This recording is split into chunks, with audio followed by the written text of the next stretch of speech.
Wrapping up the weekend here. We hope your Monday is getting a little bit better. Chair Shot Rally. I am Justin LeBar here in Pittsburgh, Point Park University, Center for Media Innovation, and down there in sunny, humid Florida, he is the CSR original co-host with me, Josh Eisenberg. Josh, how are you? I'm doing great. I'm double the temperature with you right now, Justin. It's twice as warm where I'm at. I wonder if it's because I'm here. I assume that's why. I figured you would assume such. All right. I'm hot, Justin. It's the consensus. Well, Josh, let's do some assumptions. Let's do some assumptions on Chris Jericho and Kevin Owens, arguably the best thing going right now on WWE programming, on any programming. First off, when does the actual breakup come? We kind of saw the teasing of it this past Monday, but hey, they also teased and swerved us 2 weeks ago. When does it actually happen? I think in a couple of weeks. I think you have it happen, Justin, in like 2 or 3 weeks at where? WWE Roadblock in Pittsburgh. And so here's the thing. They're the best thing going, no doubt, right? They're the best, most talented guys together. They're the funniest guys together. But when everything becomes so great, that's when you have to split it up. And that's the perfect time to do it. You saw on Monday that they were teasing it once again.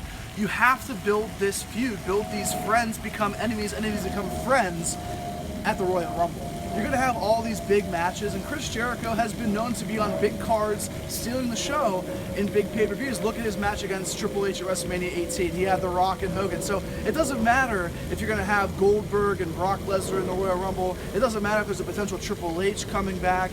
I think that this feud, this feud needs to, well, it's already beginning, obviously, but it needs to split up at Roadblock, not costing the championship. But after that match happens, maybe have Jericho do something, involve himself in the celebration, and have Kevin Owens turn on Jericho. Say, I saw that I didn't need you. Everybody saw that I didn't need you to beat Roman Reigns. And then that's where you develop a championship match into the Royal Rumble. Well, I tend to agree with you on the timetable. I don't know if it would actually happen at Roadblock. They don't tend necessarily to do those big turns, those big splits on that show. I think Raw would be really where it develops. But I do agree. I think you have it happen here in a few weeks. And then I think Royal Rumble, that's a perfect title match to have at a Royal Rumble, which is already going to be anchored by Goldberg and Lesnar in the Rumble match, and if AJ Styles ends up having a big match. So I think that would be perfect. Let me ask you this, though. I've seen a lot of people ask me this on social media, and my response is normally no, but I'd be curious to see where you are. Is Jericho Owens, obviously it's gold. Is it gold enough, and is it worth it to try to drag it to Mania? I don't think so. I love Jericho, and everybody's loved Jericho and what he's done over the past couple of months. I mean, think about it like this.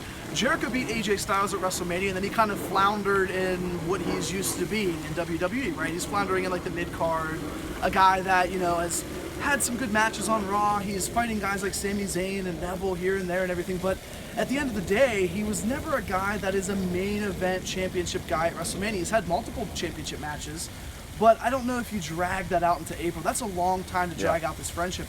The only way I can think about it is if somehow, in some way, Jericho wins the Royal Rumble, and then you have February and March and potentially April to build him and Kevin Owens. I mean, that can possibly be a way, but I don't see it happening. I'm not even sure if Kevin Owens is going to be Universal Champion heading into WrestleMania, and he might drop it in January, February. I wouldn't be against Chris Jericho actually winning the championship off of him at Royal Rumble, potentially Owens getting it back. I mean, you've seen the Women's Championship flip-flop. I don't necessarily think that Owens is an odds-on favorite of going into Mania as champion. Well, that's a great point, because that's something I was having a conversation with off-air with somebody the other day, is WWE, is Vince McMahon going to have Kevin Owens, who, as we know, is a little bit of an unorthodox-looking champion. I mean, certainly he's performed and trumped over his looks, but is he actually going to be the guy that carries the title on Raw, which is still the #1 show, on the road to WrestleMania? I think he will be, because I can't really see him losing it to Chris Jericho. But then again, if there's ever a time for one more run for Chris Jericho, I mean, he's at the height of his material, at least in recent memory, at least the last 5 years. Well, is there a possibility that Rollins becomes champion and somehow maybe the Royal Rumble winner is on SmackDown and Triple H tries to exact his revenge and that they make that a championship match? It's very possible. I mean, that's with the brand split this year. Whoever wins the Rumble and whatever brand they're on, okay, we know what happens there, but then the other brand is left as a wild card for open bookings. That's very possible, yes. Yeah, and I think, at the time now, you have Triple H going for the championship. Everybody can say, like, this is more heat on Rollins, but I still think Rollins, the best situation for Rollins is winning that championship at WrestleMania. But can he ever trump that big moment in San Francisco? That's my problem.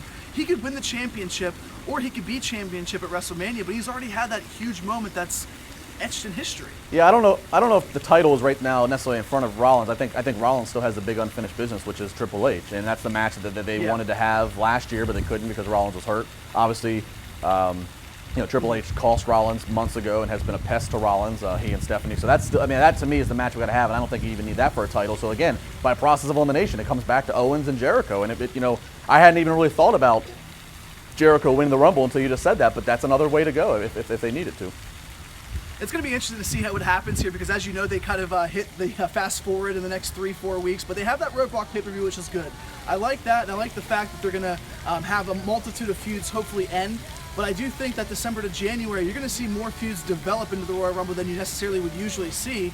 You never know, Justin. A guy like Braun Strowman, throw him in there, see what happens. I know you're hot on the big guy. That's my dude. I'm all about the big man. That's you know your, it. That's your, you love big men. I know you do. Big sweaty men, Justin. Let's get out on that. At Josh Eisenberg 4, at Justin LeVar. Enjoy Monday Night Raw. We'll be live tweeting. We'll see you next week on Chair Shot Reality.